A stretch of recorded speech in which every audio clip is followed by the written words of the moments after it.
জয় শ্রীকৃষ্ণ। রাধে রাধে। নমস্কার বন্ধুরা, আজ আমি আপনাদের সামনে গীতায় বর্ণিত শ্রীকৃষ্ণের এই 5টি বাণী শোনাব, যা আপনার জীবনে সফলতাকে এনে দেবে।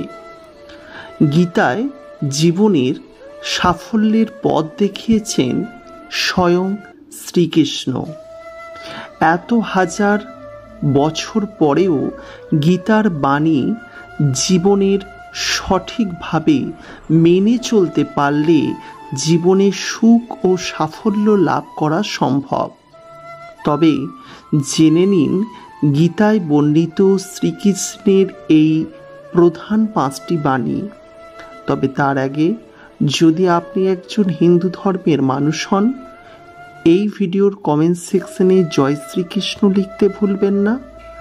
আর যদি মনে করেন পরবর্তীকালে শ্রীকৃষ্ণের বাণী আপনি প্রচার করবেন এবং চ্যানেলটির সঙ্গে থাকবেন, চ্যানেলটিকে সাবস্ক্রাইব করে যে কোনো গ্রুপে বা বন্ধু সার্কেলে এই ভিডিওর লিঙ্কটি শেয়ার করে দেবেন।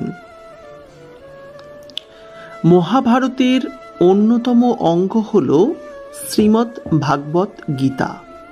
কুরুক্ষেত্রের যুদ্ধ শুরু হওয়ার ঠিক আগে অর্জুন নিজের আপনজনদের বিরুদ্ধে যুদ্ধ করবেন না বলে তিনি অস্ত্র নামিয়ে রাখেন। তখন শ্রীকৃষ্ণ তাকে জীবনের সঠিক দিশা দেখান, কর্তব্যের আসল অর্থ বোঝান।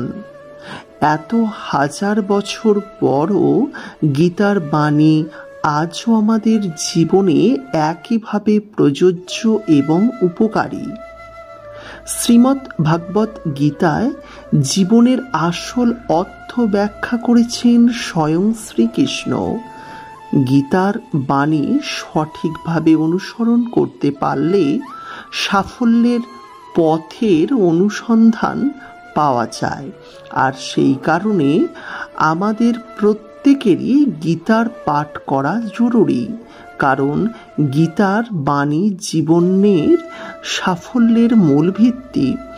আজ আমরা যেখান থেকে গীতার মূল 5টি বাণী তুলে ধরব। শ্রীকৃষ্ণের এই বাণী জীবনে সাফল্যের সন্ধান দেয়।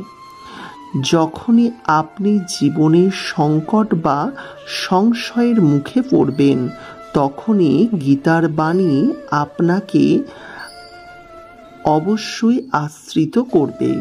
গীতার বাণী অবশ্যই আপনার জীবনের কঠিন সময় থেকে বেরিয়ে আসার সঠিক পথের অনুসন্ধান দেবে।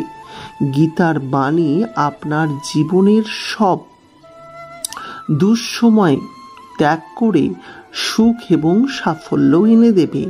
তাহলে এখন জেনে নেওয়া যাক সেই মহান 5টি বাণী।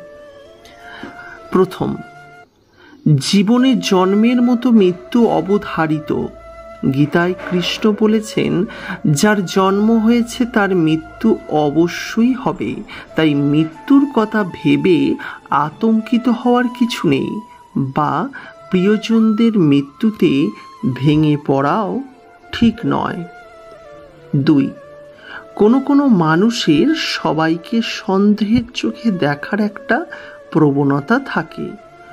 কোনো কারণ ছাড়াই এরা সকলকে সন্দেহ করেন, কিন্তু যারা প্রত্যেককে সন্দেহ করেন তারা জীবনে কখনো খুশি হতে পারেন না। সন্দেহের চোখে দেখলে সম্পর্কের ভালোবাসা ও পারস্পরিক আস্থা নষ্ট হয়। তাই গীতায় শ্রীকৃষ্ণ অকারণে সন্দেহ পরিত্যাগ করার পরামর্শ দিয়েছেন। ঈশ্বর আপনাকে সব সমস্যা থেকে মুক্ত করতে পারবেন। সেই কারণে সবসময় নিজের সব কাজে ঈশ্বরকে স্মরণ করুন। গীতায় শ্রীকৃষ্ণ বলেছেন যে বিষয়ে ঈশ্বর চিন্তা করে জীবন কাটান, অর্থাৎ যে ব্যক্তি, তিনি মৃত্যুর পর সরাসরি ঈশ্বরের কাছে পৌঁছে যান। আপনি যদি বুদ্ধিমান হন তাহলে নিজের বুদ্ধি কোনো ভালো কাজে ব্যয় করুন। নিজের বুদ্ধি কোনো খারাপ কাজে ব্যয় করবেন না। কোনো ষড়যন্ত্র কখনোই নিজেই লিপ্ত থাকবেন না। স্বার্থহীনভাবে সমাজে ভালোর জন্যই করুন। আর এর ফলেই আপনি সমাজে যেমন আত্মসম্মান পাবেন, তেমনি নিজের মনে সুপ্রসন্ন হওয়ার অনুভূতি পাবেন। গীতায় শ্রীকৃষ্ণ অর্জুনকে সব রকম আসক্তি থেকে মুক্ত হওয়ার পরামর্শ দেন। কারো প্রতি অকারণে মুগ্ধতা কখনোই ভালো কাজ নয়। বিশেষ করে নিজের শরীরের প্রতি কোনো রকম টানা থাকা ঠিক নয়। তাই নশ্বর দেহের প্রতি পঞ্চভূতে একদিন বিলীন হয়ে যাবে। এই শরীরের প্রতি কোনো রকম মোহমায়া রাখবেন না। সব আসক্তি ত্যাগ করে সত্যের পথে এগিয়ে চলুন। লোভ, রাগ, ঈর্ষা হলো আমাদের সব থেকে 3টি বড় শত্রু। তাই শত্রু আমাদের নরকের পথে নিয়ে যায়। এই কারণে লোভ, রাগ ও ঈর্ষা সম্পূর্ণভাবে ত্যাগ করুন। এই সব ঈশ্বরের নিজের জীবনের সঙ্গে দূরে রাখে এবং আপনি সুখী এবং সফলতা পান। প্রিয় বন্ধুরা, তার মানে ঈশ্বরের প্রতি চিন্তা করলেই জীবনে সুখী হওয়া যায়। নমস্কার। ভিডিও ভালো লাগলে চ্যানেলটির সঙ্গে থাকার অনুরোধ রইল। দেখা হবে নতুন ভিডিওতে। আমাদের এই কৃষ্ণধ্যান ইউটিউব চ্যানেলে এই ধরনের ভিডিও উপস্থাপন করা হয়। চ্যানেলটির সঙ্গে থাকার একান্ত অনুরোধ রয়েছে। নমস্কার।